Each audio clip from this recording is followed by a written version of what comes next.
యువత అంటే యువత ఎట్లా ఉండాలో బయటి గ్రామాలు తెలుసుకోవాలి. జిల్లా వ్యాప్తంగా ఆటలలో పాటలలో మర్యాదలో ముందుండి మన ఊరిని మంచి అభివృద్ధి ప్రదంలో తీసుకొచ్చి ఎలాంటి రాజకీయాలకు తావదేయకుండా రాజకీయాలప్పుడే రాజకీయాలు ఒక నెల మాత్రమే ఉండాలి. తర్వాత మన గ్రామం ఏ విధంగా డెవలప్ అవుతుంది, మన గ్రామానికి ఏం చేసుకోవాలి, వసతులు ఏం లేవు, మన వృద్ధులకు ఏం చేయాలి, పిల్లలకు రేపు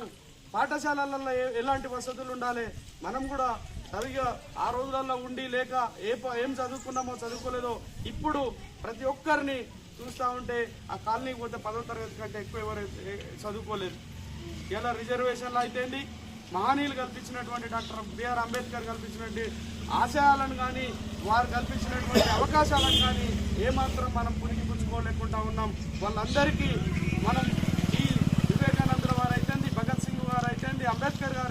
ఆశయాలను మనం ఎప్పటికప్పుడు ప్రజల్లోకి తీసుకెళ్లి మనం కూడా ఏ విధంగా ఉండాలి, ఎట్లా ముందుకు పోవాలి, మన కుటుంబాలను ఎట్లా రక్షించుకోవాలి, ఈ గ్రామాన్ని ఎట్లా రక్షించుకోవాలి, తద్వారా ఈ దేశాన్ని రాబోయే తరాలలో అక్కడి నుంచి బంగ్లాదేశ్, ఇక్కడి నుంచి పాకిస్తాను, ఒక దగ్గర నుంచి చైనా ముక్కుమ్మడిగా దాడులు అందించాలి. మనం కూడా ఒక సైనికుల్లా పనిచేసి మనం ఎట్లా ముందుకు పోవాలనేది ఖచ్చితంగా వీరి ద్వారా మనం తెలుసుకోవాల్సిన అవసరం ఉంది కనుక ఇట్లాంటి గొప్ప కార్యక్రమాన్ని ఏర్పాటు చేసినటువంటి నా సోదరులందరికీ